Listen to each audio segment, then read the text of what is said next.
L-Europarlamentari Josien Cutajar kellha ħidma ta' suċċess doppju f'negozjati mal-istituzzjonijiet Ewropej fuq żewġ liġijiet li se jwasslu għal aktar aċċessibilità diġitali u ekosistema ta' turiżmu aktar ibbilanċjat. Bħala negozjatriċi ta' soċjalisti f'isem il-Kumitat għall-Industrija u t-Teknoloġija hija ikkonkludiet suċċess liġi li lan tagħha u għali jiffaċilita l-aċċess tad-dejta online fis-settur pubbliku. B'din il-liġi tagħti priorità li tnaqqis tal-piżijiet amministrattivi li jiżgura aċċess ugwali u jippromovi it-tisħiħ kontinwu tal-ħiliet tal-ħaddiema tas-settur pubbliku.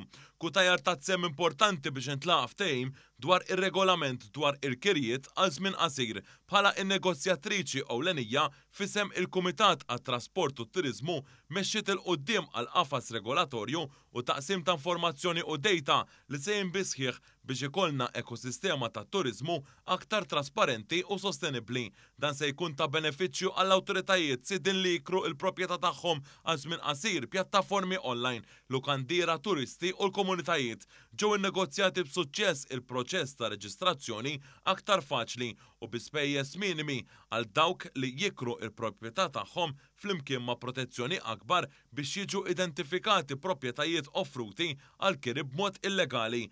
Josien Cutajar esprimiet is-sodisfazzjon tagħha lejn il-kontribuzzjoni effettiva tagħha fil-qasam diġitali u biex nimxu lejn setturi pubbliċi u industrijali aktar effettivi, inklusivi u sostenibbli.